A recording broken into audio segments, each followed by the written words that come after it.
देखी थी पॉडकास्ट जो आपने मैडम के ऊपर की थी, मैडम नूरजहां। आपने उनकी पर्सनल लाइफ के ऊपर ही ज्यादा बातें की। वो पर्सनल लाइफ उनके पास थी, उन्होंने मुझे वो दिया था वो नहीं, मगर आपको हक तो नहीं है ना ये नहर किसी से की पर्सनल निकाल लाइफ के। के ऊपर बात करने देखा हक तो किसी को भी नहीं है कि किसी के बारे में कोई गलत का। बात हाँ से करे। भाई देखिए, मैं तो 10,000 बातें आपके बारे में भी कर सकता हूँ, बिल्कुल कर सकते हैं, मगर मुझे मेरे बड़ों ने ये सिखाया ही नहीं। मैं क्यों आपका पेट नंगा करूँ? कि ये लोग मुझे यूज कर रहे हैं कि कंट्रोवर्सी बना के अपने वो व्यूअर्स बढ़ा रहे हैं। तो उसके बाद मैंने फौरन जनाब ऑन एयर अपोलोजाइज किया, एक बार नहीं बल्कि कई बार किया। और उसके बाद फिर मैंने उनसे ये कहा कि अगर आप ये चाहते हैं कि मैं इस किस्म की पर्सनल बातें करूं, मैं नहीं करूंगा। और वो प्रोग्राम मैंने छोड़ दिया। वहाँ डायरेक्टर भी नस्ल दर नस्ल चल रहे हैं। पाकिस्तान में क्यों नहीं हुआ कि लोग हमें 2 नंबर लोग समझते थे। कोई हमें भंड कहता था, कोई हमें कंजर कहता था, कोई हमें कुछ कहता था। मकान किराए पे नहीं मिलता था यार, जब ये बताते थे कि हम फिल्म इंडस्ट्री से हमारा ताल्लुक है। खुद मुझे नहीं मिला। जिस मुआशरे में कोरियोग्राफर को नाचा कहा जाए और म्यूजिक डायरेक्टर को मरासी कहा जाए, वहाँ क्या होगा? खान साहब ने ठीक कहा था ना, जब अखबारी वाले ने पूछा था तुझे पैसे दे लालच दूजे दिन बार्डर पार चले जाते हो। कहता नहीं पुत्र, मैं पैसे दे लालच नहीं जाता। कहता फिर? कहता उधर मैं जाना मैं अवतार होना वा, इधर आना मैं कंजर होना वा।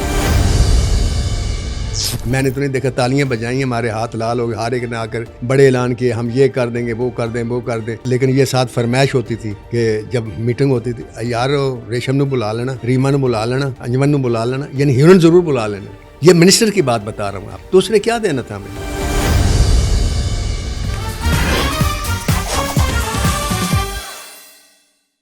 सलाम अलैकुम ख़वातीन हज़रात, मेरा नाम अहमद अली भट्ट है। आप देख रहे हैं एक्सक्यूज़ मी विद मी। आपको तो पता है कि हम लोग पूरी कोशिश करते हैं कि ऐसे ऐसे लोगों को लेके आएँ कि जिन्होंने पाकिस्तान के अंदर और पाकिस्तान की इंडस्ट्री को किसी भी तरह सपोर्ट किया। उसी तरह आज जो हमारे मेहमान हैं, उन्होंने ना ही सपोर्ट किया बल्कि तो कह के एक पूरा एरा को खड़ा कर दिया। एक उनकी फ़िल्म आई और उन्होंने एक पूरी जनरेशन को डिफ़ाइन करके रख दिया उस एक लाइन से, जिसका नाम था मौला ने मौला ना मारे थे मौला नहीं मरता। इस लाइन के पीछे बहुत बड़ी कहानी भी है, इस लाइन के बाद बहुत बड़ी कहानी है, और 30-35 साल के बाद वो लाइन ने फिर से पंजाबी सिनेमा को रीडिफाइन कर दिया। Please welcome the writer and the creator of Maula Jatt, Nasir अदीब साहब। सर कैसे हैं आप? वालेकुम अस्सलाम जी, बिल्कुल ठीक। आप सुनाइए। कमज़ोर लग रहे हैं आज। नहीं, कमज़ोर मैं ताकतवर तो कभी भी नहीं था, लेकिन मैंने कोट उतारा हुआ ना, जब मैं सर्दियाँ आएंगी तो मैं सेहतमंद हो जाता हूँ। क्या बात है। नहीं, मैंने पिछले दिन देखा था, माशाल्लाह आप ने थोड़ा सा गेन शेन किया हुआ था, फिर से आपका वो वजन कभी ज़रा हो हुआ जाता है जी। कभी असल में डिप्रेशन हो ना, है। डिप्रेशन ये मैं 18 सितंबर को अमेरिका जाना है। ये तो खुशी की बात है, ना, वो डिप्रेशन वाली मेरे बात लिए है। तो खुशी की बात है, लेकिन वो वहाँ भी 1 महीना मेरा वो काम ही लग जाएगा। प्रोड्यूसर ने बुलाया मुझे वहाँ। अच्छा, तो यहाँ जो प्रोड्यूसर हैं उनकी कुछ 2 फिल्मों की शूटिंग यहाँ शुरू हो रही, तो उन्होंने मुझे वो कॉर्नर कर लिया कि अब हमारा काम ख़त्म करके जाएंगे। अच्छा, तो ये तो अच्छी बात है। अमेरिका में तो मतलब डिप्रेस तो नहीं फिर आपको होना चाहिए, ट्रैवलिंग तो होती रहती है आपकी। नहीं, फैमिली मेरी वहाँ रहती है। ये बात नहीं है, डिप्रेशन इस बात का नहीं है कि अमेरिका क्यों जा रहा हूँ। डिप्रेशन इस बात का कि यहाँ जो काम है वो मैं ख़त्म करके जाऊँ, क्योंकि मैंने हमेशा ज़िंदगी में कोशिश की कि मेरी वजह से प्रोड्यूसर का नुकसान ना हो। नहीं, अच्छी बात है। आप अभी 2-3 फिल्मों हैं आप कर रहे हैं, मैंने सुना है। ISPR की भी एक फिल्म लिख रहे हैं आप। जी, मैं ISPR की फ़िल्म भी लिख रहा हूँ, मैं हुमायूं सईद की फ़िल्म भी लिख रहा हूँ। अच्छा, इसके अलावा 4 स्क्रिप्ट जो हैं वो मैंने मुकम्मल कर दिए हैं, क्या बात। और 2 अभी पाइपलाइन में हैं जिनको इसके बाद टाइम दूंगा। एक अमेरिका जा रहा हूँ लिखने के लिए। स्पीडी मुझे बताएं नासिर भाई, मैं ज़रा एक डायरेक्ट आपसे सवाल पूछ लेता हूँ। आपने अभी हाल ही में बड़े लोगों को अपसेट भी किया है, कुछ चीज़ें बोल के और कुछ बातें करके। मेरे पास सईद नूर साहब भी आए हुए थे, उन्होंने भी कहा था कि यार हम लोगों के अंदर मसला ये है कि हम एक दूसरे की बहुत ज़्यादा बुराइयां करते हैं। जी, सैयद नूर साहब ने ये जो बात की है कि हम एक दूसरे की बहुत ज़्यादा बुराइयां करते हैं। कि भाई इंडस्ट्री के लिए अच्छी बातें क्यों नहीं कोई करता, हम लोग एक दूसरे के ऊपर तनकीद क्यों करते हैं? मसलन मैंने तो सैयद नूर साहब पे आज तक कोई तनकीद नहीं की। हम्म।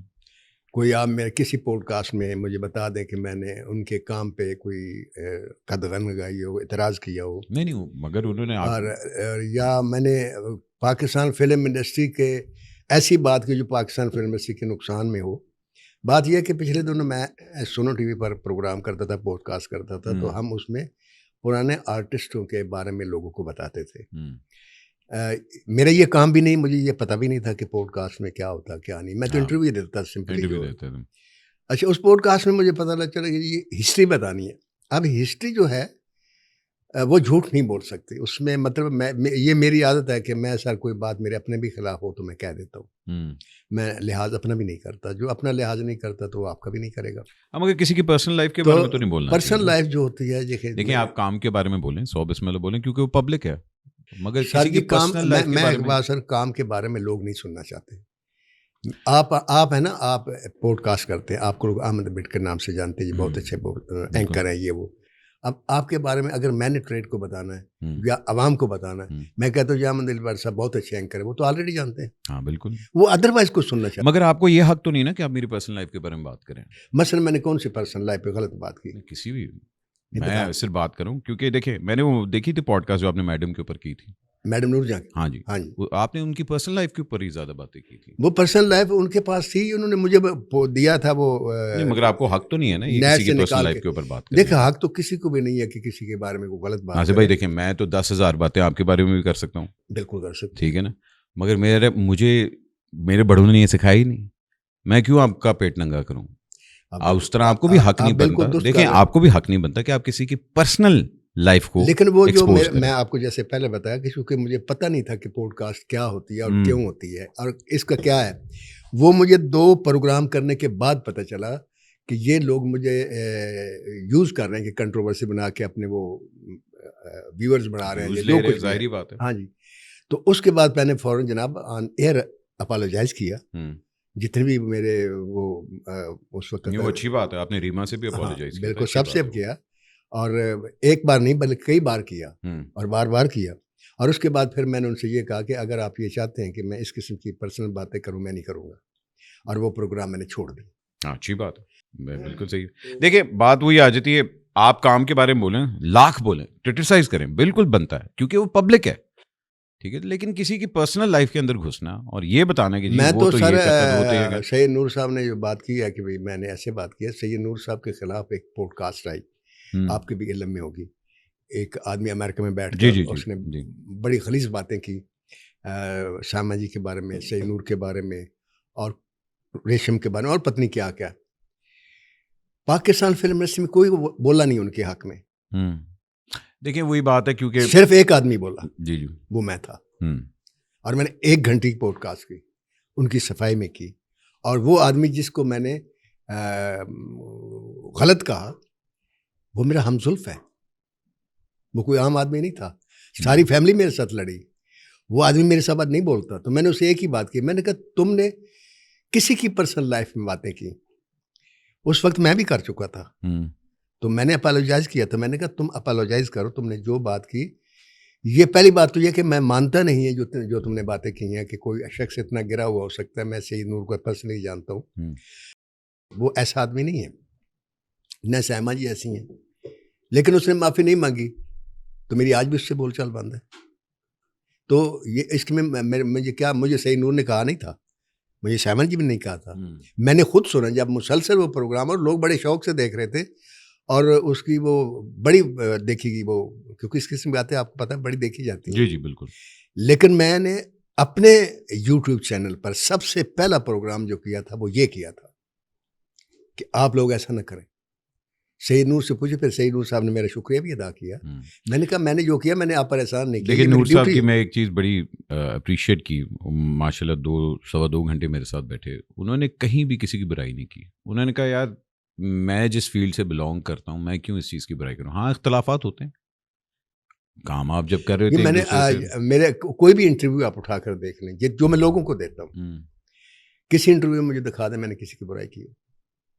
खैर वो तो अब हट चुके हैं जिससे आपने नहीं देखें वो जो है पॉडकास्ट उनकी मैं तो जिम्मेदारी भी लेता हूँ और उसका मैंने अपोलॉजाइज भी किया। मैं कह रहा हूँ जैसे मैं आपको इंटरव्यू दे रहा हूँ, हाँ जी, आप मेरे से कोई भी क्वेश्चन करेंगे तो आप मेरे ज़ुबान से ये नहीं सुनेंगे, उनकी पर्सनल लाइफ के बारे में कुछ नहीं। अच्छी बात है नासिर भाई। देखें मेरे दिल में था क्योंकि मैंने वो पॉडकास्ट देखी थी और मुझे काफ़ी दुख हुआ था वो देख के, वो सबको तो मैंने इसलिए मैंने आपसे डायरेक्ट सबको दुख हुआ था सर, और सबने मैंने कोई स्टेटस नहीं लगाया, कोई बयान नहीं दिया। मैंने कहा मैं उस दिन का वेट करूंगा जब आप मेरे सामने बैठे होंगे, मैं आपसे आराम से बात कर लूंगा। बिल्कुल ठीक है ना। चले आगे बढ़ते हैं सर, थोड़ा सा मौले नु मौला ना मारे तो मौला नहीं मरदा, ये आइकॉन लाइन तो बन गई, मगर ये आपको लगता था 30 साल बाद ये लाइन फिर से आएगी? कभी आपने सोचा था कि यार ये तो एक दफ़ा हो गया? सर मैं जिस वक्त मौला जट लिखी थी, तो जब हमने राज फिल्म देखा था, तो उस वक्त भी मैं ये नहीं कह सकता था कि ये क्लासिक फिल्मों में शुमार हो जाएगी या संग मील बन जाएगी पंजाबी फिल्म की, या इसकी इतनी लाइकिंग होगी कि ये यूनिवर्सिटी में पढ़ाई जाएगी। उस वक्त भी मैंने, मेरे पास बैठा हुआ था एक आदमी, उनका नाम था सेठ सलीम मचलवी। वो प्रोड्यूसर भी थे, हीरो भी आए थे इंडिया में, यहाँ भी फिल्में बनाई उन्होंने बड़े डायरेक्टर्स को लेकर। तो बदकिस्मती से उनकी कोई फिल्म हिट नहीं हुई। तो उनसे मैंने पूछा, वो मेरे साथ बैठे हुए, उसने एक जुमला बोला उठते हुए, कहता नासिर साहब इस फिल्म को पुलिस उतारेगी। अच्छा जी। हाँ जी, और उस फिल्म को पुलिस भी ना उतार सकी, ज़ियाउल हक साहब ने उतारा। वाह वाह वाह। तो बाद दफ़ा ऐसा होता है जी कि आप काम कर रहे होते हैं ना, मैं सिर्फ इतना मुझे पता होता है, मैं काम करता हूँ ना, तो मेरी कोशिश होती है कि जो अल्लाह ने मुझे फ़न दिया मैं दी बेस्ट दूँ अपने प्रोड्यूसर को। उसमें ऐसा भी होता है कि एक फिल्म फ़र्ज़ करो 1 लाख रुपए की है, तो एक फिल्म 1000 की भी है, तो मैं 1000 के लिए भी उसी पैशन से काम करता हूँ, 1 लाख वाले से भी उसी पैशन से। बात बजाय आपकी, लेकिन आपको पता है मौला जट जब बन रही थी, बिली जब आपके पास आया था, बिलाल अशअरी जब आपके पास आया था, उस वक्त भी एक बहुत डिबेट चल रही थी कि लोग मेरे से कहते थे, बल्कि यहाँ तक हुआ था, मैं आपकी बात काटिए, मेरे घर वालों ने मुझे कहा कि आप पैसे वापस कर दें, अल्लाह ने आपको बड़ी इज्जत दी हुई है, लोग बड़ा तारीफ़ करते हैं, ये फिल्म नहीं चलेगी, कौन देखेगा, और कौन बनेगा मुस्तफ़ा कुरैशी, कौन बनेगा सुल्तान राय, ना नूरी नात, ना कोई मुखो, और ना आप उस स्क्रिप्ट को ऐसे लिख पाएंगे कि लोग पसंद करें। तो आप यकीन करें कि एक स्टेज आई थी कि मैंने सोचा कि मैं बिलाल से माजरत कर लूँ। अच्छा। फिर एक रात मैं लेटा हुआ था, तो मैंने ऐसे ही मेरे जहन में ख्याल आया, और मैंने अपने आप से सवाल किया कि नासिर दी मौला जट जो आपने लिखी थी, ये आपने अपने पास से लिखी थी? तो मेरे ज़मीर ने जवाब दी, नहीं है तो अल्लाह ने अता की थी। तो फिर ज़मीर ने कहा कि तुम मांगना भूल गए या वो देना भूल गया। हाँ। तो मैंने हिम्मत की और फिर मैंने लिखी, और उसके ट्रेलर रिलीज़ होने तक मेरे जितने दोस्त थे वाक़फ़कार करीबी, उन्होंने यही कहा कि नासिर साहब ये फिल्म नहीं चल रही, ये लोग देखने नहीं आएंगे, ये है वो है। लेकिन आहिस्ता आहिस्ता आहिस्ता आहिस्ता नहीं, बड़ी बात होती है कि जब आप इस चीज़ को, मतलब एक इतने आइकॉनिक चीज़ को आप किसी एक नए डायरेक्टर को हाथ में दे रहे होते हैं कि अच्छा यार अब ये 30 साल बाद और फिर एक और बात भी है सर कि कहीं मिसाल नहीं है कि कोई फिल्म जो है उसका सीक्वल जो है बड़ी फिल्म का किसी ने बनाने की जरूरत की हो। मसलन इंडिया में शोले बनी, किसी ने जरूरत नहीं की, इवन सलीम जावेद ने कोशिश नहीं की। राम गोपाल ने बनाई थी ना शोले, वो फ्लॉप हो गई थी। हाँ, ये वो इनमें चली नहीं। तो इसी तरह किसी भी सुपर या बड़ी फिल्म को आप जब बनाते हैं ना, तो उसमें बड़ा मुश्किल होता है। हाँ, क्लासिक स्टोरी जैसे हीर रांझा है, शशि पुन्नू है, सोनी मेवाल है, लैला मजनू है, ये तो फोक टेल्स है ना, फोक कहानी, उनको आप बना सकते हैं अपने, जैसे संजय लाला बजाली। हीर रांझा बनी हुई है, 3-4 दफ़ा बनी हुई है। हाँ, हीर रांझा तो हाँ जी, टेलीविजन पहले भी हीर हिट थी, जो नज़ीर साहब ने बनाई थी। बिल्कुल। जो हीर रांझा एजाज दुरानी बनाई वो भी हिट थी, बिल्कुल। लेकिन जो इंडिया में हीर रांझा बनी वो नहीं चली। उसकी आपको वजह पता ही होगी, जो हाँ जी। कल्चर डिफर कर गया, जुबान डिफर कर गई, तो वो लोगों ने नहीं माना। किस चीज़ ने आपको कन्विंस किया था कि अच्छा हाँ मैं बिली को स्क्रिप्ट दे देता हूँ? असल में बात है, मुझे किसी चीज़ ने भी कन्विंस नहीं किया था, मैं बिल्कुल फारग था उस तो, ट्रेड के हालात भी डिस्टर्ब थे। मैं पंजाब यूनिवर्सिटी में पढ़ाता था, ये मास कम्युनिकेशन में, फिल्म, स्टेज और टीवी के बारे में। मुझे फ़ोन आया, और फ़ोन आया अमेरिका से, कोई खातून थी कि जी मैं आपसे फ़िल्म लिखवाना चाहती हूँ। मैंने कहा जी बिस्मिल्लाह। ये नहीं बताया मौला जट लिखवानी, तो आप कितने पैसे लेंगे? तो मैंने कहा जी मुझे तो कहानी मुकम्मल लिखे हुए 10-12 साल हो गए, मैंने लिखी नहीं। हाँ। सखी बादशाह के बाद जो भी फिल्में बनी, लोगों ने मेरी पिछली फिल्मों को रिपीट करवाया या कहीं से कहानी ली, डायलॉग। तो मैं कहा जी मुझे अपने रेट का कोई पता नहीं, मुझे इतना पता है कि सखी बादशाह का मैंने 1,80,000 रुपया लिया था। तो आज ना मुझे इससे किसी ने मुकम्मल स्क्रिप्ट मांगा, ना मैंने लिखा है, ना मैं लिख रहा हूँ, तो मुझे नहीं पता मेरी क्या कीमत है। मगर आपसे क्या लोग सिर्फ डायलॉग्स लिखवाते थे उस टाइम पे, या सिर्फ आपसे सिर्फ डायलॉग लिखवाते थे? अच्छा, स्क्रीन प्ले नहीं लिखवाते थे, कहानी भी नहीं लेते थे। उसकी वजह ये आपको पता तो है, इंडस्ट्री एकदम डिक्लाइन होने शुरू हो गई थी। खैर उसके बाद वो फ़ोन के बाद दोबारा फ़ोन है, फिर मुझे बिली का फ़ोन आया, नासा मैंने आपसे मिलना है। हम बैठ गए एक रेस्टोरेंट में जनाब, तो मैंने देखा बड़ा सिंपल सा लड़का, उसके मेरी एक मुलाकात थी एक इंटरव्यू में, वो साथ हम इकट्ठे थे। कहने लगा मैंने मौला जट बनानी है। मैंने पहली बात उससे ये कि मैंने कहा सर कोई और बात करें, हर कोई मेरे से यही कहता है, कोई मेरी फिल्म देखता है, मेरी फिल्म सुपरहिट भी होती है, फिर भी कहते हैं नाज़र साहब ये मौला जट ही है। हाँ, क्योंकि देखिए शान ने भी 1-2 दफ़ा कहा था कि जी मैंने रीमेक करना है। असदुल हक ने भी उस टाइम पे कराची में कहा था कि जी मैंने इसका रीमेक करना है। काफ़ी लोग कह रहे थे कि कह जी रहे हम लोग थे। रीमेक करना चाह रहे जी हैं। हाँ। और शान साहब ने तो नाम भी रख लिया था, जट रीलोडेड। हुँ, तो खैर वो मैंने कहा ना करें वो, और मेरे से कहानी ले ले। कहते नहीं नासा मैंने मौला जट ही बनानी। मैंने कहा आप एज इट इज़ बनाना चाहते हैं? कहते नहीं एज इट इज़ नहीं बनाना चाहते, सेम किरदारों के साथ अ, मुझे कहानी लिख के दे दें नए माहौल में। मैंने कहा कौन सा माहौल?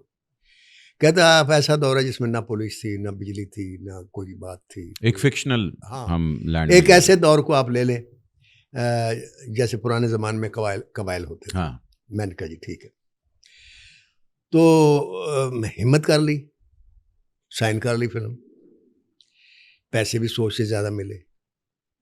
तो अब मुझे हर आदमी ने वही कहा कि तुम पैसों के लालच में अपनी इज़्ज़त ख़राब करोगे। मैंने कहा यार अल्लाह मालिक है, मैं तो जब भी किसी फ़िल्म साइन करता हूँ, तो पैसों पर प्रोड्यूसर के साथ कभी बहस भी नहीं करता। हुँ, तो ये सोचता हूँ कि या अल्लाह पैसे बाद में दे, इज़्ज़त पहले दे। तो वो मैंने कहानी लिखनी शुरू की, कहानी मैंने सुनाई इंटरवल तक। तो बिलाल साहब ने कहा कि मैं 2-3 दिन दें मुझे। लेकिन उनकी बॉडी लैंग्वेज और चेहरा मुझे ये बता रहा था कि उनको मेरी कहानी पसंद नहीं आई। अच्छा। ये मेरी अपनी रीडिंग थी। उसके बाद उनका फ़ोन नहीं आया। उन्होंने कहा मैं 2-3 दिन बाद, हफ़्ता गुज़र गया, 2 गुज़र गए, 3 गुज़र गए। तो मेरी एक नेचर है कि सर मैं इस सिलसिले में फ़ोन नहीं करता किसी प्रोड्यूसर और डायरेक्टर को, अगर हुँ, उसका फ़ोन ना आए। मैं अपनी इंसल्ट समझता हूँ। तो मैंने यही समझ लिया कि ठीक है मेरी कहानी रिजेक्ट हुई, इट्स ओके। मुझे एक दिन सूदी भट्ट ने बताया कि तुम वहाँ से कट हो गए हो। मैंने कहा क्या हुआ? कहता वहाँ तो राइटर और कोई आ गया। मैंने कहा कोई बात नहीं। हाँ, बीच में आए थे 2-3 जी और हाँ। भी आए थे। मेरे ख्याल में 2 या ढाई महीने गुज़र गए तो मुझे बिलाल ने फिर फ़ोन किया। नाज़ साहब ज़रा आएँ, बैठते हैं ज़रा बात करते हैं।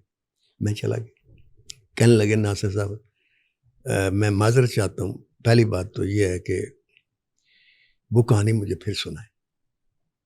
मैंने कहा क्यों? कहता नासिर साहब मुझे पंजाबी नहीं आती, आप सुना रहे थे, कुछ बातों की मुझे समझ आ रही थी, कुछ बातों की मुझे समझ नहीं आई। मुझे कहानी नहीं अच्छी लगी आपकी। हुँ, तो मैंने कहा जी फिर? कहते यार मैं ना लिखवानी तो आप ही से है। वो उस वक़्त मेरे ज़हन में फ़ौरन जो ख़्याल है वो ये कि इन्होंने दाएँ-बाएँ घूम के देख लिया है, और हुँ। जो एक होता है ना सर मार्केट मार्केट द नहीं, मार्केट की बात नहीं नहीं, नहीं, मार्केट से हो के आगे है हाँ, ना। मार्केट से होके हुँ, आगे। दूसरी बात ये थी कुछ लोग किसी चीज़ में अल्लाह ताला ने उनको स्पेशलाइज़ किया होता है। हुँ, तो जट का जहाँ लफ़्ज़ आता है ना, वहाँ नासिर अदीब ना हो तो जट नामुकम्मल लगता है। ये मैं आपको अपनी बात नहीं बता रहा, ये मैं एक ब्रोकर की बात बताता हूँ कि एक आदमी ने फ़िल्म शुरू की, तो उसमें जट का लफ़्ज़ था, वैर जट्टां दे के पता नहीं क्या कुछ के पुत्र जट्टां दे कुछ इस किस्म हुँ। के। तो उसने जब वो पढ़ा ना ऊपर, तो उसने कहा जी इहदे विच नासिर अदीब अगर नहीं होएगा तो बेकार है। अच्छा, अच्छा। ये अल्लाह की देन है नहीं, मुझे। अच्छी बात है। हाँ। तो मैंने उन्हें कहा कि ठीक है बिलाल साहब, लेकिन बात ये है कि आप लोग हैं नई नस्ल के लोग, मैं हूँ पुरानी इंडस्ट्री का आदमी। हुँ, क्योंकि ये इससे पहले बात मुझे किसी ने कही थी कि नाज़ साहब बिलाल ने इसलिए आपको रिजेक्ट किया कि आप इलियट क्लास को या जो नई पौधों को नहीं समझते। तो हुँ। आपने जो कहानी लिखी होगी वो 80 के दौर की लिखी होगी, लिहाजा उन्होंने रिजेक्ट कर दी होगी। तो मैंने खुद ही उनसे कहा, मैंने कहा बिलाल साहब अगर आप मेरे साथ अब काम करना चाहते हैं तो मैं इतना आपके साथ सरेंडर कर सकता हूँ कि मैं इस फिल्म को अपनी ज़िंदगी की पहली फिल्म समझ के लिखता हूँ हाँ जी, वाह! कि ये मेरा डेब्यू है आपके साथ। क्या लेकिन आप मेरे साथ इतना तावन करें, सिर्फ ये बताते हैं आप क्या चाहते हैं। हुँ, मैंने कहा मौला जट आपने देखी, वैशी जट भी आप कहते हैं मैंने देखी। कहता है मैंने सारे जट्टों की फिल्म देखी। मैंने कहा अगर देखी है, आप कैसे विजुअलाइज करते हैं कि मौला जट को क्या होना चाहिए, जो फिल्म में अपना क्या हो? तो उन्होंने कहा कि मैंने ना एक लाइन सी बनाई, आप सुन लें अपने तौर पर। तो मुझे एहसास हो गया कि इन्होंने मुख्तलिफ राइटर के साथ बैठ कर कुछ काम किया। मैंने कैसे सुनाई? हुँ, उन्होंने मुझे सुनाई। तो कैसी लगी? मैंने कहा सर आपने तो मेरी कहानी को रिजेक्ट कर दिया था। हुँ, अब अगर मैं आपकी कहानी को रिजेक्ट करूँगा तो आप समझेंगे मैंने बदला लिया है। मैंने कहा अब ऐसे नहीं करते बिलाल साहब, अब ऐसे होगा कि आप और मैं मिल के इस कहानी को बनाते तो आपको बिली की कहानी नहीं पसंद आई थी? नहीं आई। अच्छा। मैंने कहा मैं और आप मिल के बना लेते हैं। और मुझे किसी की भी कहानी पसंद नहीं आती वर्षा, ख्वाब वो कितनी अच्छी हो। उसकी वजह ये होती है कि उसमें कहानी बहुत अच्छी होती है, सब कुछ होता है, करैक्टर भी होते हैं, उसमें नासिरुद्दीन नहीं होता। नासिरुद्दीन का अपना एक तेवर है, मेरा अपना एक स्टाइल है।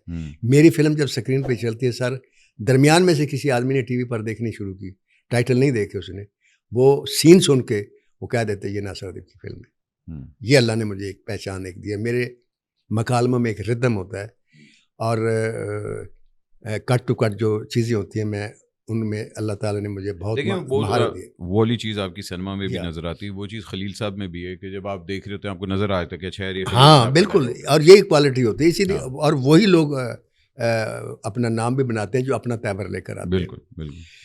तो कहने लगे जी ठीक। फिर उसके बाद उसने मुझे 2-3 चीज़ें दिखाई। सेट दिखाया, ये सेट है, ड्रेसेस दिखाए, गेटअप दिखाए। नहीं बड़ा लंबा टाइम था आप लोगों हाँ जी, प्री प्रोडक्शन का। तो देखिए फिल्म बनी है उस तरह देखा जाए 3 साल तो सर हम कहानी पे लगे। बिल्कुल। और लेकिन उन 3 सालों में काम हमने 102 दिन किया है, बाकी हम गप्पे मारते थे, इधर उधर की, ये कर दी वो कर। बहरहाल सर इस तरीके से वो कहानी बनी। और कहानी मुकम्मल होने के बाद उन्होंने कहा आप डायलॉग लिखते हैं। मैंने कहा ठीक। अब असल में मेरा इम्तिहान था। अब आपने लिखना शुरू किया था? नहीं, अब मेरा इम्तिहान था। कहानी तो मुकम्मल होगी, हमने मिलके वो बैठ के बना ली। इम्तिहान ये था कि मेरे सामने मौला जट का नूरी नात भी था और मौला जट भी था। कास्टिंग में आपसे ली गई थी राय कि भाई हम नहीं, मेरे से पहले वो 2 आदमियों को कास्ट कर चुके थे। कास्ट कर, बल्कि 3 को, मायरा खां को, हमजा वासी को और फवाद खां को। दारुन नतनी पर हमारी बहस हुई थी कि दारुन नतनी का रोल कौन करे।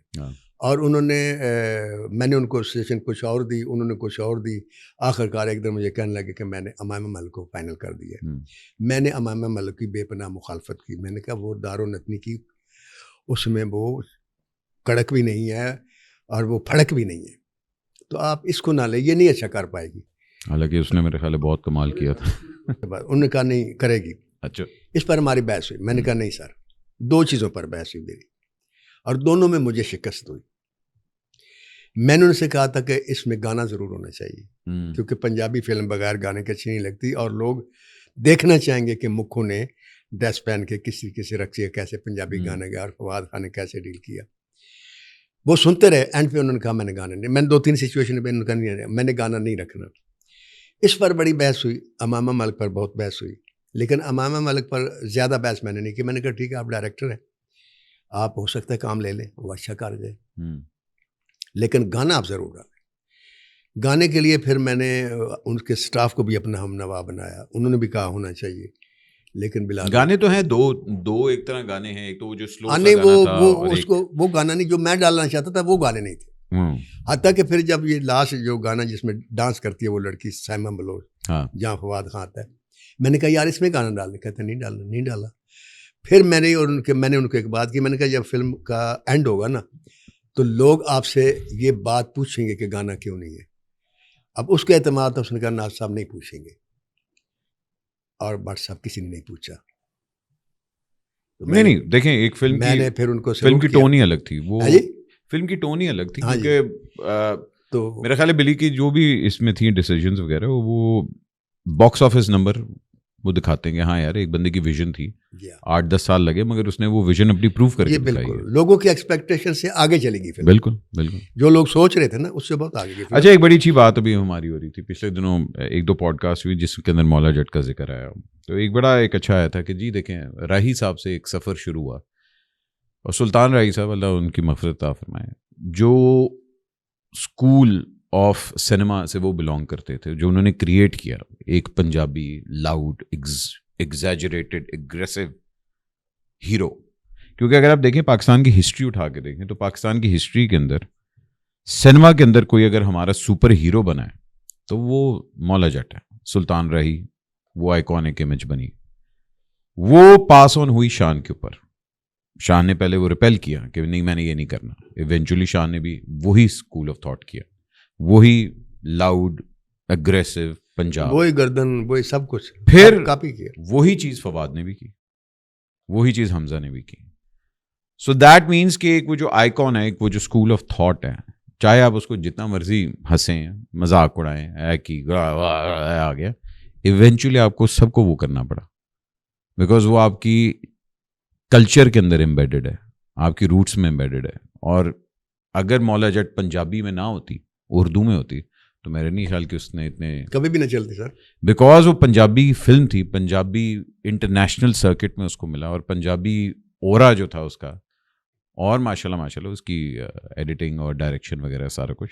तो आई थिंक एक बड़ी ये आप अपने आप को इस चीज़ का लेस क्रेडिट देते हैं कि आपने एक पूरी जनरेशन को डिफाइन किया इस एक फिल्म ने, और वही अब पास ऑन हो रहा है। सर मैं इस बारे में लोग अक्सर इतराज़ करते हैं ना, मुझे कहते थे एक दिन बैठे हो कि यार नासिर सिद्दीकी साहब आप उस वक्त मुझे फिल्म नहीं कोई मिली थी, अब आपका दौर ख़त्म हो गया। मैंने कहा क्या मतलब? कहने लगे जी बस अब नए लोग, ये जवानी फिर नहीं आई, हिट हो गई, दूसरी आई, ये वो। तो उस वक्त मैंने एक बात की थी, मैंने कहा मेरी बात सुने कि दौर जितना मर्जी जदीद हो जाए, लेकिन मेरा एक मकालमा है कि इंसान ने अपने लिए सवारियां ज़रूर बदली हैं। पत्थर के दौर से लेकर साइकिल, फिर बाइक, फिर कार, फिर खला में चला गया, चांद पे चला गया, कहाँ से कहाँ तक पहुँच गई उसकी सवारी। लेकिन उसकी सवारी बदली, उसकी सोच नहीं बदली। सोच आज भी इंसान की वही है जो हज़रत आदम के दौर में थी। आज भी जब किसी को अकलीमा खूबसूरत नजर आएगी तो वो काबिल बन जाएगा उसके लिए। आज भी हाबिल शिकस्त खाएगा। आज भी वही होगा कि अगर माँ जो है उसका जो प्यार है आज भी लाजवाल, आज भी लोग मानेंगे, बेशक जितना मर्जी हो माँ बाप को इधर उधर कर ले। हाँ, नेचर तो वही रहेगा, लेकिन नेचर वही रहती। मोबाइल ने आपसे इंसानों को दूर कर दिया है, लेकिन आपकी इंसानों की जो ज़रूरत है ना एक दूसरे का, वो आप कभी नहीं जरूरत कर। मोबाइल से भी एक दूसरे का कनेक्शन ही ढूंढ रहे होते हैं ना। हाँ जी, मतलब कनेक्ट करने का सोच होता है, हालांकि ये नहीं पता होता एक साथ बंदा बैठा है मैं उससे कनेक्ट कर लूँ इंसान। तो इसलिए वो जो है ना, क्योंकि मैं वैसे भी कहा, मैंने तब जब इंटरव्यू इंडस्ट्री का रिवाइवल कब होगा, मेरे पॉडकास्ट। मैं रिवाइवल से पहले एक सवाल पूछना चाहूँगा आपसे, क्योंकि मैंने बड़े लोगों से पूछा है, मैं आपकी भी इसमें राय चाहूँगा। आपको क्या लगता है लॉलीवुड को तबाह किसने किया? देखिए, जब भी बेड़ा गर्क होता है ना सर, तो उसमें सुराख होता है तो गर्क होता है। अब सुराख दो वजह से होता है। एक होता है कि जैसे टाइटैनिक गर्क हुआ था, उससे टकरा के, वो एक हादसा कह सकते हैं आप, लेकिन वो डूब गया लेक, वो हादसा डूब गया लेके। और एक होता है कि खुद कोई सुराख कर दे। हमारी इंडस्ट्री में खुद किसी ने सुराख नहीं किया सर। अगर कोई ये कहता है ना कि इंडस्ट्री के लोग नालायक थे, प्रोड्यूसर नालायक थे, डायरेक्टर नालायक थे, राइटर नालायक थे, एक्टर कुछ नहीं थे, मैं नहीं मानता। कुछ हादसे ऐसे हो गए सर कि हमारी इंडस्ट्री डिक्लाइन में चलेगी। मसलन सर, इस मौजू पर मैं अपनी ज़ुबान बंद रखूँगा। अच्छा, हाँ जी। उसकी वजह यह है कि फिर आप कहेंगे कि नासिरुद्दीन साहब आपने ये कर दिया तो वो कर दिया। मैं काम की बात कर रहा हूँ। आप काम की बात, मैंने काम की हद तक देखें। नहीं, काम की हद तक ही देखें। काम पाकिस्तान फिल्म इंडस्ट्री में शान। सईद नूर साहब से मैंने यही कहा, मैंने कहा देखें आप लोगों ने, हालांकि उन्होंने अपनी इस पे पूरी एक्सप्लेनेशन दी, मगर मैं ये समझता हूँ कि लॉलीवुड अपने हाथ खुद ही मरा। जब आप एक तरह की 100 फिल्में बन रही हैं, एक तरह की 100 प्रोडक्शंस हो रही हैं, एक हीरो 10 फिल्मों में आ रहा है, मैंने इवेंचुअली क्या हुआ कि आपकी ऑडियंस इंटेलिजेंट हो गई। आपकी ऑडियंस ने अमेरिकन कंटेंट कंज्यूम करना शुरू कर दिया, इंडियन कंटेंट कंज्यूम करना शुरू कर दिया, प्रोडक्शन वैल्यूज देखना शुरू कर दी। वो कहते हैं कि जी हमारी इंडस्ट्री छोटी गरीब इंडस्ट्री है। उनकी भी एक टाइम पे छोटी गरीब इंडस्ट्री थी, लेकिन हम लोगों ने अपने आप को बेहतर नहीं किया। हमने एक ही रट में लगे रहे, अच्छा यार ये फार्मूला चल रहा है, चलो इसी को चलाए जाओ। सर वही मैं आपसे बात कर रहा था, जो हादसे का जिक्र किया था ना, टाइटैनिक टकराया था। हाँ जी, हमारी इंडस्ट्री के साथ यही हादसा हुआ, क्योंकि हमारी इंडस्ट्री को ओन तो करता कोई नहीं। हुकूमत, मैं मानता हूँ हुकूमत नहीं ओन करती। हाँ, हुकूमत तो एक तरफ, इंडस्ट्री हमारी खुद सोसाइटी ओन नहीं करती। अब जिस अदारे को कोई चीज़ ओन नहीं करता, उसमें सेकंड लाइन नहीं बनती सर। आप इस शोबे में अपने बेटे को उस वक्त लाएंगे जब अहमद अली भट्ट को महसूस होगा कि यहाँ मेरी रिस्पेक्ट है। जब अहमद अली भट्ट को ये पता चलेगा यार मुझे लोग 2 नंबर का आदमी समझते हैं, वो कभी अपने बेटे को नहीं लाएगा। हिंदुस्तान में आज 6ठी नस्ल काम कर रही है, यानी 6 नस्लों से काम कर रहे हैं, एक्टर ही पैदा कर रहे हैं। पाकिस्तान में क्यों नहीं हुआ? वहाँ डायरेक्टर भी नस्ल दर नस्ल चल रहे हैं। पाकिस्तान में क्यों नहीं हुआ? कि लोग हमें 2 नंबर लोग समझते थे। कोई हमें भंड कहता था, कोई हमें कंजर कहता था, कोई हमें कुछ कहता था। मकान किराए पे नहीं मिलता था यार, जब ये बताते थे कि हम फिल्म इंडस्ट्री से हमारा ताल्लुक है। खुद मुझे नहीं मिला, मुझे मैं 6 महीने किसी आदमी के किसी के घर में रहा अपनी बेगम को लेकर और एक बच्चे को लेकर कि ये फिल्म इंडस्ट्री के आदमी है। अंडरस्टूड है जी, ये शराब पीते होंगे, ये रात को हल्ला गुल्ला करते होंगे, गोल कबाड़ करते होंगे, ये वो। फिर एक बेवा औरत का मकान में जो मिला, और जब मैं मकान छोड़ा तो वो रोई, कहती मुझे अच्छा इंसान और अच्छा किराएदार कब मिलेगा। तो पाकिस्तान फिल्म इंडस्ट्री में बुरे लोग कहाँ हैं यार, और अगर बुरे हैं तो बुराई कहाँ नहीं है, लेकिन हमें ओन नहीं किया। हमारे वो खान साहब ने ठीक कहा था ना, जब अखबारी वाले ने पूछा था तुझे पैसे दे लालच दूजे दिन बार्डर पार चले जाते हो, कहता नहीं पुत्र मैं पैसे दे लालच नहीं जाता, कहता फिर कहता उधर मैं जाना मैं अवतार होना वा, इधर आना मैं कंजर होना वा। जिस मुआशरे में कोरियोग्राफर को जिसे डांस डायरेक्टर कहते हैं नाचा कहा जाए और म्यूजिक डायरेक्टर को मरासी कहा जाए, वहाँ क्या होगा काम, वहाँ कोई तरक्की कर सकता है? ये हादसा वो हमारी जो इंडस्ट्री के साथ, उधर से हर अदारा पाकिस्तान का डिक्लाइन किया, प्रोड्यूसर भी डिक्लाइन किया, हमारी मैशियत भी डिक्लाइन हुई। तो प्रोड्यूसर तो पैसा नहीं लगाने के लिए तैयार था, खुद जो स्टूडियो ओनर थे फिल्में बनाते थे जब अच्छा दौर था, जब ख़राब दौर आया तो उन्होंने भी फिल्म बनाना छोड़ दी। सजाद गुल जैसे आदमी ने फिल्म नहीं बनाई। पहले ये नहीं सोचते थे कि यार पैसा कैसे वापस आएगा। अब जब भी उनसे बात की कहते ना साहब फिजिबिलिटी नहीं है। यार फिजिबिलिटी तो हमारा हिकमत के सामने भी नहीं थी, बिल्ली के सामने भी नहीं थी। 60 करोड़ रुपए की या 50 करोड़ फिल्म पे लगाना उस दौर में जब फिल्म बिकती भी नहीं लगाना, तो फिजिबिलिटी तो नहीं थी उनके सामने। एक एतमाद था ना, पैशन था एक। आप पैशन से काम करें, एतमाद से काम करें, अल्लाह बरकत डालेगा। नदीम बेग की 5 फिल्में लगी, 5 ने बिजनेस किया, 5 हिट हुई। अब बाकी लोगों की नहीं हिट रही थी, तो वो भी तो सोचे ना। अब लोग एक दिन एक मेरे डायरेक्टर ने कहा जी, और जी वो ठीक नहीं हिटने, लेकिन वो ड्रामे से गाने। मैं कहा मेरी बात सुने, आप भी एक ऐसा ड्रामा बना दें, गाना डालें जो जवानी फिर नियानी बन जाए। आप ये क्यों बात करते हैं? अपनी नाकामी को छुपाने के लिए दूसरे पर इल्ज़ाम लगा देते हैं। एक आदमी ने फिल्म बनाई, उसी जैसा आप ड्रामा बनाए, गाने डाल के हिट करके दिखा दें। आपने क्या बनाया? कुछ भी नहीं। तो वो इस तरीके से हमारी इंडस्ट्री जो है ना, आप यकीन करें अगर हमारी सोसाइटी में रिस्पेक्ट होती, इज्जत होती, आज एक शान ना होता, आज एक लड़की हीरोइन ना होती। आप इंडस्ट्री की तारीख उठाकर देख लें, एक दौर में दो से हीरोइन नहीं मिली। ये मैं आऊँ पाकिस्तान फिल्म इंडस्ट्री में जब पंजाबी इंडस्ट्री फैली है, उस वक्त हीरोइनें नहीं आई हैं, वरना उर्दू में एक वक्त में 1 या 2 हीरोइन रही हैं। नहीं, उर्दू का सबिया मुसरत नज़ीर को देख लें, जी। उसके बाद आगे देख लें, शबनम आई, फिर जवाबा भी आई, एक एक करके हीरोइन आती रही। आपको क्या लगता है कौन सी हुकूमत थी जिसने फिल्म इंडस्ट्री को वाकई थोड़ा सा सपोर्ट किया? कुछ भी नहीं, मैं तो किसी को भी नहीं मानता सर। मैंने तो नहीं देखा, तालियां बजाई, हमारे हाथ लाल हो गए, हर एक ने आकर बड़े ऐलान किए, हम ये कर देंगे, वो कर दें, वो कर दें, बस। लेकिन ये साथ फरमाइश होती थी कि जब मीटिंग होती थी, यार रेशम ने बुला लेना, रीमा ने बुला लेना, अंजमन ने बुला लेना, यानी हीरोइन ज़रूर बुला लेना। ये मिनिस्टर की बात बता रहा हूँ आपको, ये फरमाइश होती थी। तो उसने क्या देना था हमें? पीटीआई के दौर में एक मिनिस्टर थे, वो आए, मीटिंग बुलाई वहाँ पिकाक में, वहाँ जनाब बड़े लोग आ गए, सारे राइटर, ये वो डायरेक्टर सारे बैठे, बड़े 15, 30, 40 आदमी, उनमें सिंगर भी थी कुछ, ये वो। अब वो तारफ़ होने लगा, मैं नासिर दी फलाना फलाना। अब वो सिंगर आए, आगे जो कहते भाई ठहरे, पहले गाना सुनाए मुझे। अच्छा। मैं उसके मुंह को देखना शुरू हो गया। आप हमारी इंडस्ट्री के साथ प्रॉब्लम डिस्कस करने आए हैं, इसकी प्रमोशन के लिए आए हैं, आप इसलिए आए हैं कि आप हमारे लिए कुछ करना चाहते हैं। आपने आकर गाना सुनना शुरू कर दिया, और आप यकीन करें अगर वहाँ कोई डांसर होते तो ये भी शायद कह देते कि मुझे मुजरा करके दिखाओ, डांस करके दिखाओ। किसी की ये सोच नहीं कि उसके लिए। हाँ, अब शेख रशीद रहे, वो भी आते थे, बढ़िया मैं ये कर देंगे, वो कर देंगे, फलां कर दे। क्या हुआ? अच्छा, मज़े की बात है, जब भी इंडिया पाकिस्तान की कोई टेंशन होती है, यही लोग एक्सपेक्ट करते हैं कि जी यही अदाकार सबसे पहले आगे आके बोले। हाँ, ये बोले। और अब देखें, अगर जंग हुई है तो उसमें भी तो फिल्म इंडस्ट्री का हिस्सा था।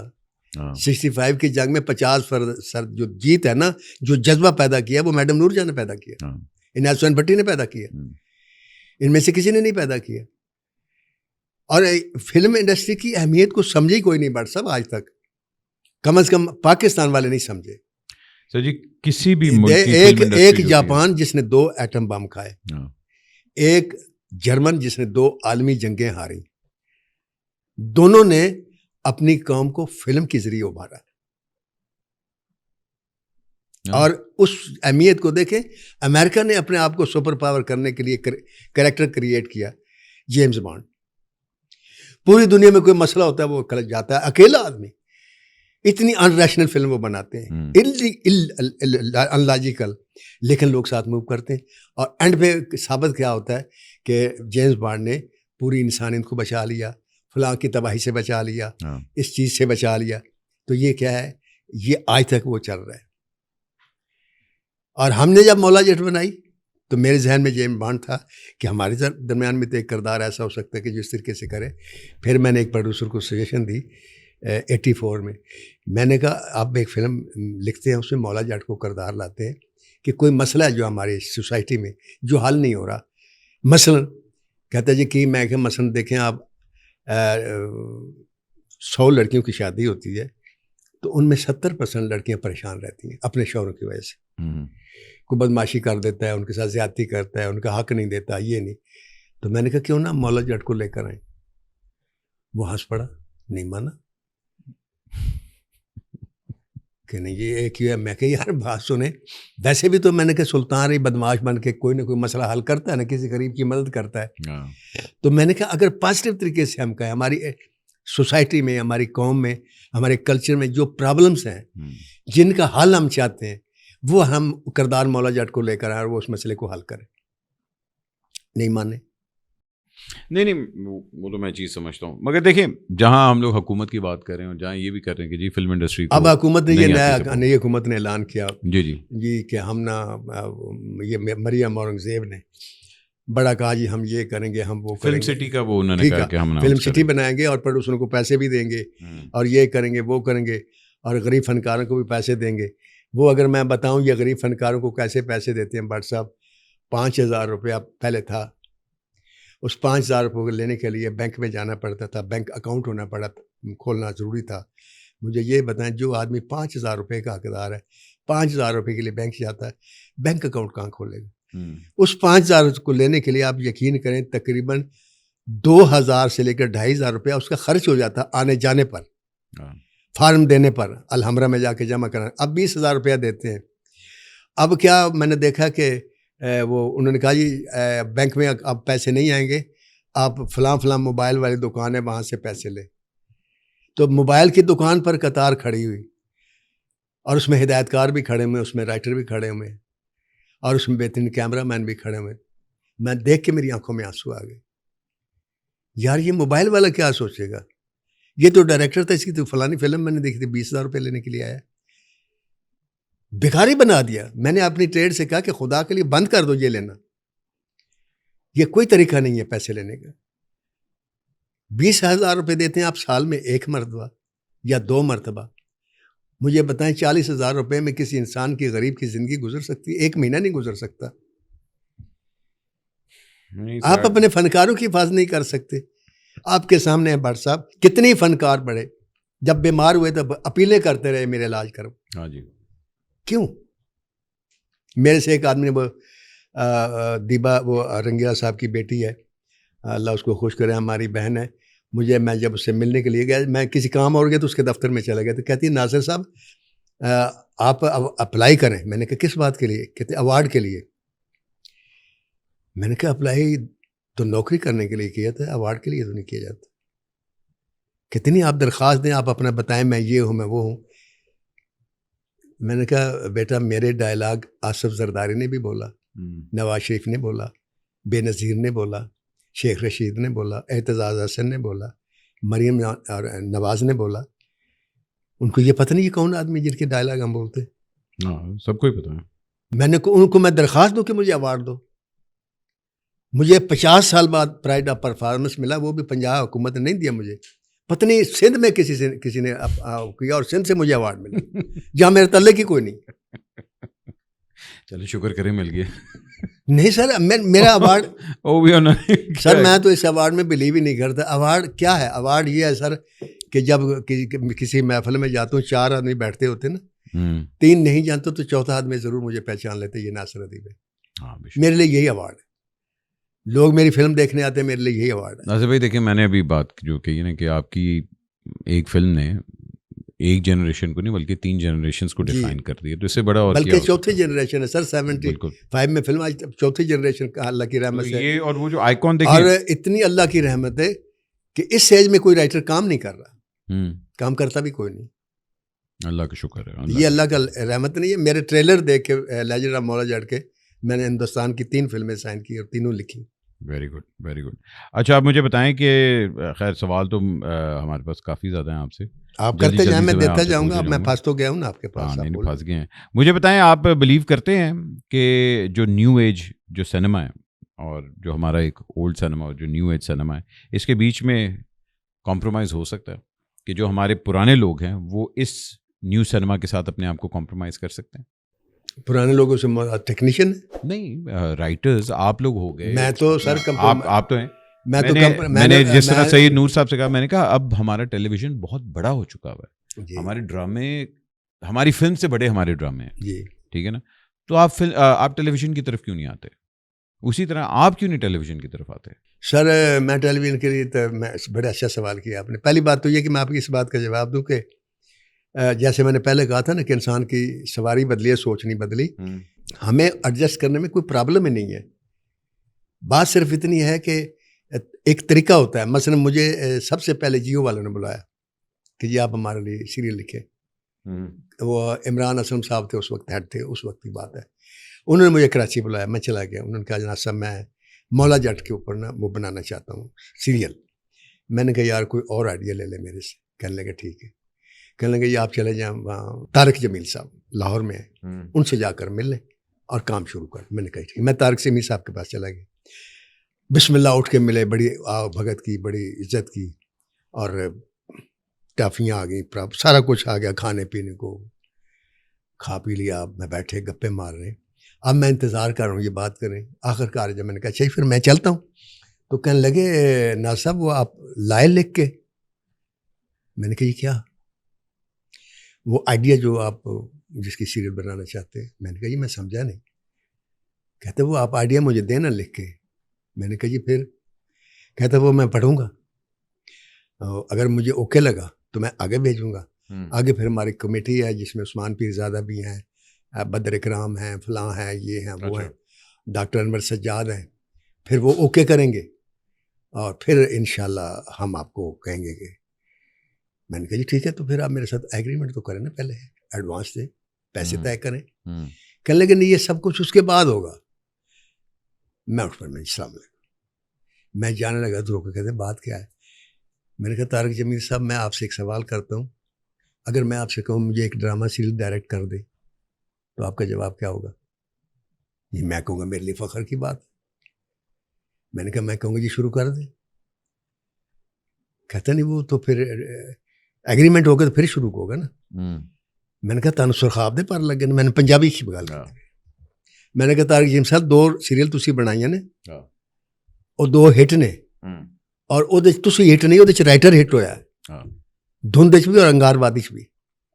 ਤੇ ਮੈਂ ਕਿਹਾ ਤੁਸੀਂ ਇਹ ਕਹੋਗੇ ਨਾ ਕਿ ਮੇਰੇ ਡਰਾਮੇ ਦੇਖ ਲਓ। ਤੇ ਮੈਂ ਕਿਹਾ ਮੈਂ ਤੁਹਾਡੇ ਸਾਹਮਣੇ ਬੈਠਾ, ਉਸ ਵੇਲੇ ਮੇਰੀਆਂ 374 ਫਿਲਮਾਂ ਰਿਲੀਜ਼ ਹੈ। ਮੈਂ ਕਿਹਾ ਮੇਰੀ 374 ਫਿਲਮਾਂ ਰਿਲੀਜ਼ ਹੋ ਚੁੱਕੀਆਂ ਵੈਸੇ ਜੱਟ ਤੋਂ ਲੈ ਕੇ ਹੁਣ ਤੱਕ। ਤੇ ਉਹ ਸਫ਼ਰ ਵੇਖੋ, ਤੁਸੀਂ ਮੇਰੇ ਕੋਲ ਆਈਡੀਆ ਪੁੱਛਦੇ ਹੋ। ਮੈਨੂੰ ਰਾਈਟਰ ਲੈਣਾ, ਮੈਨੂੰ ਪੈਸੇ ਦਿਓ, ਮੇਰੇ ਨਾਲ ਐਗਰੀਮੈਂਟ ਕਰੋ, ਤੈਅ ਕਰੋ, ਫਿਰ ਭਾਵੇਂ 20 ਕਹਾਣੀਆਂ ਸੁਣੋ, ਜਿਹੜੀ पसंद है ले लेना। कहते नहीं जी ऐसा नहीं होता। मैं जी ऐसा नहीं होता तो मैं ऐसा नहीं करता। मैं चला गया सर।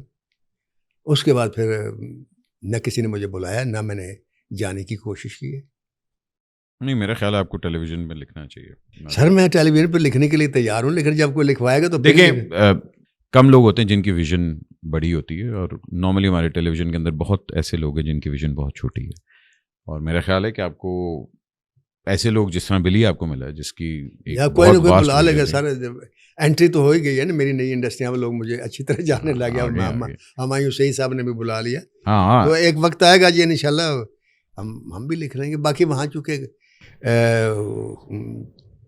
ये मेरे राइटर देख रहे हैं खलील रहमान कमर, तो मैं उनके सामने तो खैर कुछ भी नहीं हूँ, लिहाजा वहाँ मैं रिप्लेसमेंट नहीं हो सकता उनकी। तो कभी खलील भाई का अपना स्टैचर है, आपका अपना स्टैचर है, ये आपका बड़ापन है। अच्छा जी, हमारे थोड़े से खट्टे मीठे सवाल होते हैं, मैं वो भी आपसे कर लेता हूँ। खट्टे पहले कर लो, मिठे बाद कर लो। चलो मिठे बाद कर लाने हैं। अच्छा जी, एक चीज़ जो नासिर अदीब कभी नहीं करेगा। सर मैं कंप्रोमाइज़ नहीं करता, हम्म, नहीं करता, सिगरेट के ऊपर नहीं करता। मैं आपको मिसाल देता हूँ, एक डायरेक्टर हैं फाद मुस्तफ़ा के, फजर उनका नाम है, हाँ, आपसे नाम सुना होगा, वो ड्रामे बनाते। उन्होंने मुझे बुलाया बिलाल अशारी की जरिए सिफारिश करा के डायलॉग लिखने के लिए। 15 लाख रुपए में तय हुआ मुआहदा। 5 लाख रुपए का उन्होंने मुझे चेक भेज दिया, 60 टिकट भेज दी, मैं चला गया। उन्होंने मुझे कहानी सुनाई अपने घर में बिठा के, वो 3-4 आदमी भी थे। सुनने के बाद उन्होंने कहा ये इसके डायलॉग लिख दिया आप। पंजाबी में? जी नहीं, उर्दू में। अच्छा, उर्दू में डायलॉग। मैंने कहा सर फाद साहब से, मेरे फाद भाई से मुलाकात करवा दी। 3 दिन लगे उनके साथ मुलाकात करने में, टाइम में मुलाकात हो गई। खैर मैंने फाद भाई से एक सवाल, मैंने कहा ये 3 सवाल है मेरे, उनका जवाब दे दे। कहानी मैंने सुन ली, आपको पसंद है, सबको पसंद है। मैंने कहा ये मुझे पसंद नहीं है, मैं अपने हिसाब से कहानी लिखूंगा अगर आप इजाज़त देते। कहानी यही होगी, लिखूंगा मैं। कहते जी लिख लें। मैंने सर लिखी, इंटरवल लगा मैं यहाँ आ गया। इंटरवल जब मैं गया, कहानी सुनाई तो फाद साहब ने सुन के उस वक्त तो जवाब नहीं दिया। अगले दिन मुझे मैसेज आया उनके बाद में कि जी वो कहते हैं जी ये तो वो कहानी नहीं है। मैं फिर चला गया उनके पास। अब फाद भाई तो थे नहीं, वो फजर साहब थे। उनसे मैंने कहा आप डायरेक्टर हैं फिल्म के, मेरा आपसे एक सवाल है, अपनी कहानी में ऐसा सीक्वेंस सुना दे जिसे सुनने के बाद राउंड पे खड़े हो जाए। क्या एक्शन फिल्म थी, लव स्टोरी थी? नहीं सुने ना, कहते कोई नहीं। मैंने कहा ऐसा सीक्वेंस सुना दें जिसे स्क्रीन पर चले लोग ज़ारो कतार रो उठे। कहता नहीं। मैंने कहा ऐसे सीक्वेंस सुना दें कि स्क्रीन पर चले लोग हंस हंस के उनके आंसू निकले। कहता नहीं। तो मैंने कहा आप इस फिल्म को मत बनाइएगा, ये मिसरेबल स्क्रिप्ट है आपका और मैं नहीं लिखूंगा इसे। हालांकि अगर मैं सर लिख लेता 10 लाख रुपए लेके चला था, लेकिन मैंने उन्हें ये कहा मैं समझता हूं कि मैं हराम रोटी लेकर जाऊंगा। जो फंड अल्लाह ताला ने मुझे दी, जिस वजह से बुलाया मुझे कि नासिर दी इमाम है मकालमे का, मैं कहा मकालमा कहाँ लिखूंगा मैं, सिचुएशन होगी तो मकालमा लिखूंगा ना। तो नहीं आपने लिखी फिर वो? मैंने नहीं लिखी सर। मैंने अपने सगे साले की फिल्म नहीं लिखी, सफदर मलिक की, ये अभी लगी है वेलकम टू पंजाब। ये कहानी शहजाद रफ़ीक साहब की थी, उन्होंने मुझे सुनाई। मैंने कहा सर इस तरह तो मैं नहीं, मैं अपना स्क्रीन प्ले बनाऊंगा। कहने लगे बनाएं। मैंने अपना स्क्रीन प्ले बनाया। प्रोड्यूसर को भी, मेरा साला भी बैठा था, उसका बेटा भी, शहजाद रफ़ीक साहब की 10-12 सीन सुनाए तो उन्होंने बंद कर दी। तो कहते हैं नासिर साहब स्क्रीन प्ले नूं तुसीं ना छेड़ो, मकालमे लिख दो। मैं कहा सर किसी और को लिखा लो। नहीं लिखी सर। आप कॉम्प्रोमाइज़ नहीं करता मैं सर। ठीक है जी। एक अपनी फिल्म सिवाय मौला जाट के अलावा जो मैं चाहूँगा कि यार ये भी रीमेक होनी चाहिए, वो फिल्म है ये आदम। ये आदम जी। अच्छा। एक फिल्म है मेला और एक फिल्म है वैशी जट।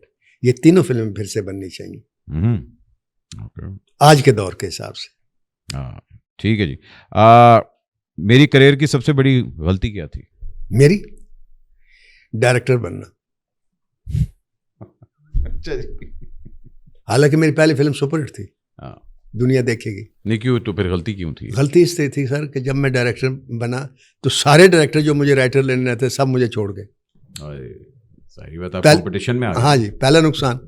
दूसरा नुकसान जिस वजह से मैंने सोचा कि मैंने गलती की, कि पहली फिल्म के बाद जब मुझे फिल्म मिली और ये मेरे साले ने मुझे साइन किया सबसे पहले कि जी आप मेरी फिल्म बनाते जाएं, जो मर्जी और आप दाएं मैं फिल्म ना करें, तो मैंने फिल्म शुरू कर दी। जब फिल्म शुरू कर दी तो मुझे पता चला कि प्रोड्यूसर जो है वो मजबूर करता है कंप्रोमाइज़ करने में। अब उसकी डिटेल मैं फिर नहीं बताऊंगा, फिर आप कहेंगे कि मैंने नहीं गलत बात कर दी। ठीक है। वो कंप्रोमाइजेशन चल जाए, मेरे बस की बात नहीं थी। मैंने ये बात मैंने फिर ये डायरेक्शन छोड़ दी क्योंकि उसके बाद जो प्रोड्यूसर का रवैया वो मेरे से बर्दाश्त नहीं होता। मैंने सईद नूर साहब से एक बात सीखी। फवारा था, मारगला होटल का, और सईद नूर साहब बैठे हुए थे फवारे पर, रो रहे थे, और सामने प्रोड्यूसर थे चौधरी सलीम सरवर जोड़ा, जो उनको उल्टी सीधी बातें कर रहा था। अच्छा। तो सैयद नूर साहब ने एक जुमला बोला, मैं ज़रा दूर था उनके इल्म में नहीं है ये बात कि मैं सुनी है, ये मेरा वाक़या मेरे सामने हुआ क्योंकि वो रात का टाइम था। तो सैयद नूर साहब ने उनसे कहा कि चौधरी साहब तुसी उस डायरेक्टर ਨੂੰ बेइज्जत कर रहे हो जिन्हें चूड़ियाँ बनाई। तो अगो दा जवाब से मैं उस डायरेक्टर नाल गल कर रहा जिन्हें जेवर बनाई, यानी उसकी डेड फ्ला फिल्म का नाम है। वो रोते रहे, लेकिन और झगड़ा क्या था कि फिल्म ख़त्म नहीं कर रहा, शूटिंग नहीं ख़त्म हो रही, मटेरियल ज़्यादा लग रहा है, ये हो रहा है, वो हो रहा है। मैं सदके जाऊँ सैयद नूर के, उसने अपनी जिद फिर भी नहीं छोड़ी, बेइज्जती भी करवाई, सब कुछ हुआ, फिल्म अपनी मर्जी से बनाई, कॉम्प्रोमाइज नहीं कम्प्रोमाइज़ किया। और जब वो फिल्म लगी और वो फिल्म जब एक्स्ट्राऑर्डिनरी सुपर डुपर उठी, उसी प्रोड्यूसर ने एक दिन, हम एवेन्यू में बैठे थे 10-12 आदमी, सूदी बाट भी बैठे थे, तो मैं भी, तो उसका जुमला, उसने से सैयद नूर साहब के पैसे भी नहीं दिए थे डायरेक्शन के, श्यामा जी के पैसे नहीं दिए, कैमरे के पैसे नहीं दिए, कुछ 4.5 लाख रुपए की कोई अमाउंट थी। फिर महीने बाद घर गया, माफ़ी भी मांगी और पैसे भी ज़्यादा दिए, और फिर ख्वाहिश की कि मेरी फिल्म बने, उन्होंने कहा नहीं बनाऊंगा। और फिर उन्होंने कहा कि अगर सैयद नूर एक वक्त में एक फिल्म बनाए और मेरी फिल्म बनाए, मैं उसे 10 लाख रुपए एज ए डायरेक्टर देने के लिए तैयार हूँ। तो वहाँ से मैंने सीखा सैयद नूर से कि यार कम से कम फिल्म बनाओ तो अपनी मर्जी से बनाओ, चाहे वो हिट हो या ना हो, एटलीस्ट आप तो मुतमईन। अब मैं भी जो हर फिल्म लिखता हूँ, हर फिल्म हिट तो नहीं ना लिखता सर, मैं भी फिल्म फलाप लिखता हूँ, लेकिन मैं कंप्रोमाइज़ नहीं करता, इसके बावजूद नहीं करता, क्योंकि मुझे पता होता है अगर मैं फेल हूँ तो मैं हूँ, मुझे ये साल ना रहे कि यार ऐ हो गया। मसलन मेला फिल्म में मैंने हसन अस्की साहब के साथ मजबूरन कंप्रोमाइज़ किया और मैंने नुकसान उठाया। अच्छा, एक चीज़ जो मैंने बिलाल लशारी से सीखी, ऑडियंस को टीज करना, ये मैंने उनसे सीखा। आइडियाज़ को टीज करना, यानी लफ्ज़ उन्होंने तो टीज ही बोला था, लेकिन उसके मैं आपको वो बताता हूँ, तफसील बताता हूँ। वो ये थी कि एक सीन था और उस सीन में जो मैंने उनसे सीखा कि मैंने सीन लिखा फवाद खान का, बड़ा खूबसूरत सीन लिखा, बड़े अच्छे जुमले के, मैंने बिलाल साहब को सुनाए, बड़े खुश हुए, क्या बहुत अच्छा डायलॉग है, माशाल्लाह माशाल्लाह। कहता लेकिन नासिर मैं ये पिक्चराइज नहीं करूँगा। मैंने कहा क्यों? कहता नासिर साहब इसमें फवाद खान के करने के लिए कुछ नहीं है, आपके मकालमे बहुत अच्छे हैं, लोग दाद देंगे, लेकिन फवाद खान पीछे चला जाएगा। मुझे मकालमे वो चाहिए जिसमें फवाद खान को परफॉर्मेंस करने का मौका मिले। ये मैंने उनसे सीखा सबसे पहले। फिर मैंने दोबारा सीन लिखा, फिर खुश हुए, उन्होंने कहा अब ये सीन थी। एक चीज़ जो मुझे अपनी इंडस्ट्री में बदलनी है, सिर्फ मैं अपनी इंडस्ट्री में तमाम लोगों के से ये मेरी रिक्वेस्ट है, एक ही चीज़ बदलना चाहता हूँ कि एक दूसरे को ओन करना शुरू कर दें। एक दूसरे को रिजेक्ट करना, तनकीद करना, ना मानना, ये बहुत बड़ा जुल्म है। इंतहा ये है कि प्रोड्यूसर को नहीं मानता, कहता मैं बड़ा प्रोड्यूसर हाँ, राइटर नहीं मानता, डायरेक्टर नहीं मानता, एक्टर नहीं मानता, हीरोइन नहीं मानती। ये अच्छी टेंडेंसी नहीं है। आपने वो देखा था अभी हाल ही में बबरिक ने एक बोला था कि जी फहद मुश्ताक को मैं एक्टर नहीं मानता, इमरान अब्बास को मैं एक्टर नहीं मानता। हाँ जी, बस ये वो तो अक्सर कहते रहते, उससे पहले सुल्तान राज को भी नहीं मानता था कुछ। बाज़ लोग होते हैं ऐसे, वो समझते हैं कि इस तरीके से हम बड़े हो जाएंगे। नहीं हाँ, वो मैंने भी देखा था। आई वाज लाइक यार ये कहने की ज़रूरत नहीं थी ये चीज़। अच्छा जी, आगे बढ़ते हैं। हीरो बड़ा होता है या विलन? विलन। ये मैं एग्री करता हूँ। मैं फिल्म लिखते ही विलन के लिए सर, मैं हीरो के लिए फिल्म नहीं लिखता। आप मानते हैं कि मौला जट जो ये वाली थी वो नूरी नत की फिल्म थी? जी, पहली मौला जट भी नूरी नत की फिल्म थी। नूरी नत की थी, दारो नतनी और नूरी नत, इधर में दारो नतनी और नूरी नत।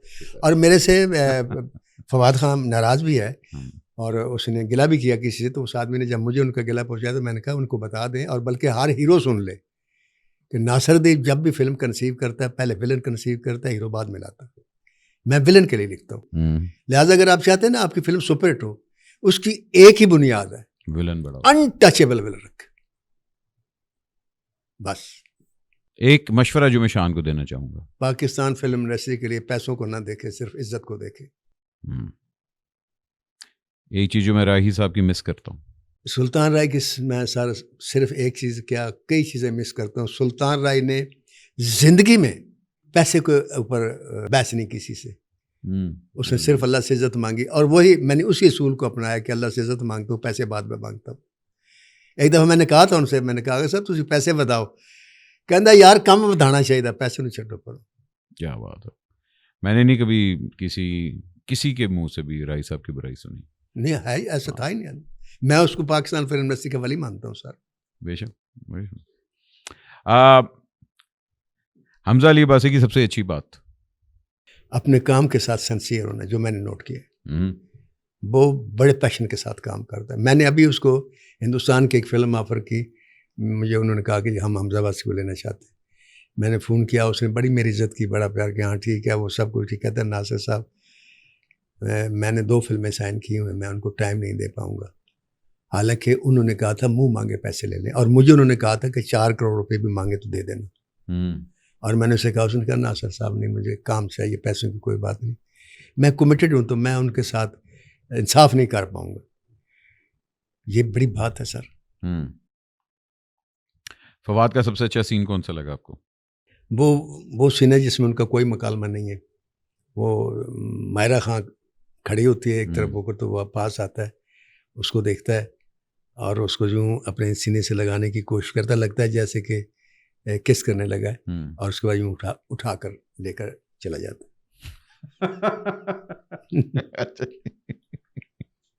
और मैं आपको बताऊं सर, आर्टिस्ट होता, एक्टर और आर्टिस्ट में पता क्या फ़र्क है? जी जी। एक्टर की ज़ुबान बोलती है, आर्टिस्ट का चेहरा बोलता है और आंख बोलती है। हाँ। तो अच्छा जुमला तो कोई भी बोलेगा स्क्रीन पर, वो क्लैप ले लेगा। हाँ। तो जब बुरा बात तो यह कि जुमला अच्छा ना हो। मसलन एक मेरा जंगल के कानून में एक डायलॉग था, तो बेग साहब को बड़ी क्लैप हुई थी, तो मैंने उन्हें कहा था, मैंने कहा ये बेग साहब को क्लैप नहीं, ये मुकालमे को क्लैप है। हाँ। ये कोई भी बोलता तो होती। बिल्कुल। वो ये था ना कि वो जाता है अदालत में, तो बड़े गुस्से से जाता है, यूँ दरवाजा खोल के, तो चीफ जस्टिस कहता है बेग तुम तो बैरिस्टर हो,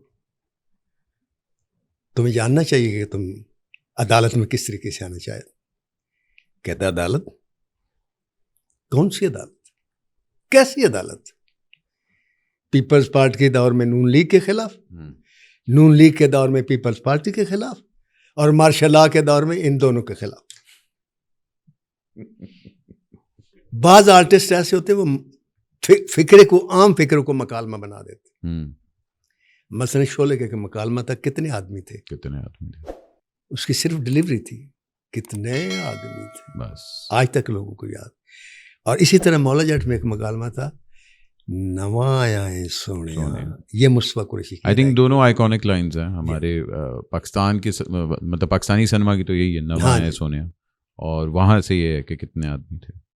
तो ये आर्टिस्ट होता है सर। नाज़िर साहब, जाहिर बात है जितना आपने कंट्रीब्यूट किया पाकिस्तानी फिल्म इंडस्ट्री के लिए, और एक पूरी जनरेशन आपने रीडिफाइन कर दी है, what do you want to be remembered as? क्या लोग किस तरह याद रखें आपको? मैं सर सिर्फ इतना चाहता हूँ कि बाज़ लोग अब भी कहते हैं यार नासिर बहुत अच्छा इंसान है, तो मैं अल्लाह से एक ही दुआ करता हूँ कि या अल्लाह अगर लोग मुझे अच्छा इंसान समझते हैं तो तू मुझे अच्छा कर दे। यही मेरी ख्वाहिश है, और मैं यही चाहता हूँ कि जब मैं इस दुनिया से जाऊँ तो लोग ये बेशक ना कहें कि नासिर बहुत अच्छा राइटर था, लोग ये कहें यार वो इंसान बहुत अच्छा था। जोया का काम देखते हैं? आज तक नहीं देखा, लेकिन तारीफ सुनी, ख़ास तौर से नूर जहां में, और कोई और प्ले था जिसमें हानिया का रोल किया था मेरी बच्ची ने। वो कहते हैं बहुत अच्छा किया था। क्यों देखते क्यों नहीं आप? मैं कभी भी नहीं देखता, टीवी देखती नहीं सर। नहीं देखा करें, बस वो इत्तेफाक है, वो कभी कभी टैलेंट है। हाँ जी, अब कभी कभी क्लिप भेजती है तो वो मैं देख लेता हूँ। तो एक दफ़ा उसने मुझे कहा, पत्नी ये पीछे कोई दौर आया, कहने लगे अबू वो आप फिल्म करने लगे हैं नदीम बेग की, तो आपने मेरी सिफारिश करनी है। मैंने कहा दोबारा लफ्ज़ कहोगे तो मैं तुम्हें बेटी कहना छोड़ दूँगा। ओहो। मैंने किस लिए कि मैंने ज़िंदगी में आज तक, मैंने कहा तुम तो नासिर अदीब की बेटी हो, आमना उल्फत की बेटी हो। मैंने कहा मैं तो जिस बाप का बेटा था उसको जानते ही कोई नहीं था, मेरी तो कोई स्टेज ही नहीं थी।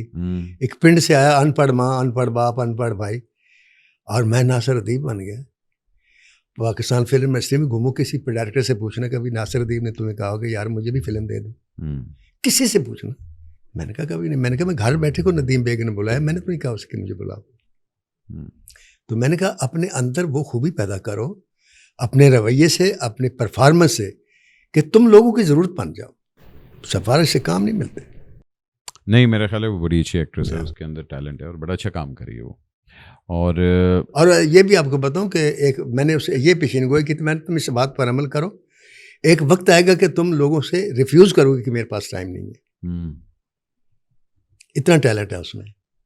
अल्लाह खैर, अल्लाह आपको इसी तरह जी अच्छे से अच्छे बड़ी से बड़ी फिल्म लिखने की तौफीक दे। और मैं तो ये कहूँगा कि जो आपका नाम है, जो कंट्रीब्यूशन है, पाकिस्तान हमेशा आपको इसी तरह याद रखे। और गवर्नमेंट ऑफ पाकिस्तान को चाहिए कि आपकी फ़िल्मों को प्रिजर्व करके, बल्कि हम इतने बड़े बड़े हमारे डायरेक्टर्स हैं जो हमारी बड़ी बड़ी फिल्में कल्चर, ये मैंने बड़ी दफ़ा मुतालबा किया जी कि प्रिजर्व करना कि एक हाल बना दें जिसमें जो बड़े लोग, बड़े डायरेक्टर, बड़े एक्टर, बड़े सिंगर हैं, उनका काम महफूज हो। वो इन्हें डॉक्यूमेंट कर दें। लेकिन नहीं, कुछ नहीं किया। नूरजहां की कोठी बिक गई और वहाँ प्लाजा बन गया। मैं 88 में गया, मैंने जाके मैंने कहा मैंने वो देखना यार कि मधुबाला कहाँ रहती थी। कहते चलें, उसका घर तो लोकल विरसा करार दे दिया। मैं गया सर, काले रंग का गेट था और जैसे वो बारिश हो तो यूं हो जाता ना, तो यूं टेढ़ा था। तो मैंने कहा इसको सीधा क्यों नहीं किया। कहते जब प्रिजर्व हुआ था तो ये टेढ़ा था, तो इसी तरह टेढ़ा ही रहेगा। ऐसे ही पड़ा वो। क्या बात। तो इसलिए फिर इंडस्ट्री तरक्की करती है ना सर। बेशक सर, बेशक। अच्छा भाई, इंशाल्लाह 2 साल बाद फिर से बैठेंगे, गप्पे शप्पे मारेंगे जरा। इतने लंबी पीरियड के बाद फिर मैं मुझे पता था कि कोई साल 1.5 साल बाद इंशाल्लाह। नहीं, मुझे नहीं। अगर आपने मुझे बुलाना, मुझे 6 महीने के बाद बुलाए। अच्छा जी, हाँ जी, वरना मैं नहीं आऊँगा। नहीं, लेकिन थैंक यू, और दूसरा ये है कि इतना छोटा इंटरव्यू भी मेरा ना किया करें। छोटा कहाँ किया है आपने? खुद ही मुझे जल्दी डाली हुई थी, मैं जाना है। आज मजबूरी थी ना, लेकिन ये कि जब बुलाए ना अब आइंदा, नहीं तो मेरे टाइम को मैंने अभी आधे सवाल आपसे नहीं किया। नहीं, आप सारे, मैंने तो आपसे कहा था कि फंस गए बेशक कर लो, लेकिन कोई बात नहीं, आइंदा सही। और आइंदा इतना प्रोग्राम लंबा होना चाहिए कि मैं अक जावा। डन। हाँ जी, डन सी। Okay sir. भाईजान अपना ख्याल रखें, पाकिस्तान का ख्याल रखें, and thank you so much for your comments and liking the page. Subscribe करते रहा करें, बिकॉज इसी तरह वी कैन अफोर्ड इट। बैजो सर, चाह आ रही है ताली। ओके जी, पाकिस्तान जिंदाबाद।